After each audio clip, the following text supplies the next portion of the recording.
യുവതികളുടെ ലൈംഗിക ആരോപണങ്ങളുടെ പശ്ചാത്തലത്തിൽ രാഹുൽ മാങ്കൂട്ടത്തിനെതിരെ പാർട്ടി എടുത്ത നിലപാടിൽ എ ഗ്രൂപ്പിന് കടുത്ത അതൃപ്തി. രാഹുലിനോട് വിശദീകരണം പോലും ചോദിച്ചില്ലെന്നാണ് വിമർശനം ഉയരുന്നത്.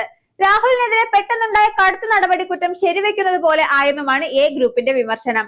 എന്നാൽ രാഹുലിനെതിരെ എടുത്ത കടുത്ത നടപടിയാണ് പാർട്ടിയെ പിടിച്ചു നിർത്തിയതെന്നാണ് സതീശൻ അനുകൂലികളുടെ വാദവും. CPM-നെ പ്രതിരോധത്തിലാക്കിയാണ് പോലും നടപടിയാണെന്നുള്ള വാദമാണ് ഉയർത്തുന്നത്.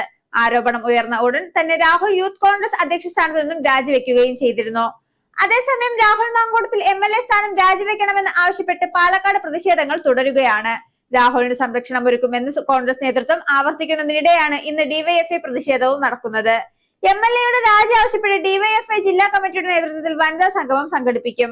വൈകിട്ട് സ്റ്റേഡിയം സ്റ്റാൻഡ് പരിസരത്താണ് ആത്മാഭിമാന സദസ്സ് എന്ന പേരിൽ പരിപാടി നടത്തുന്നത്. രാഹുൽ മണ്ഡലത്തിൽ എത്തിയാൽ തടയുമെന്ന് DYFI-യും BJP-യും നേരത്തെ വ്യക്തമാക്കിയിരുന്നു. അതേസമയം രാഹുൽ മാങ്കൂട്ടത്തിന് കോൺഗ്രസിൽ നിന്ന് പിന്തുണ ഏറി വരികയാണ്. കഴിഞ്ഞ ദിവസം മുതിർന്ന കോൺഗ്രസ് നേതാവ് MM ഹസൻ പിന്തുണച്ച് രംഗത്തെത്തിയിരുന്നു. ലൈംഗികാരോപണം നേരിടുന്ന രാഹുൽ മാങ്കൂട്ടത്തിൽ MLA-യെ അനുകൂലിച്ചും പോലീസിനെ പരിഹസിച്ചുമാണ് MM ഹസന്റെ പ്രതികരണം. അമ്മി കൊത്താനുണ്ടോ എന്ന് ചോദിക്കും പോലെ പരാതിക്കാർ ഉണ്ടോ എന്ന് ചോദിക്കുകയാണ് പോലീസ് എന്നും അദ്ദേഹം പരിഹസിച്ചു.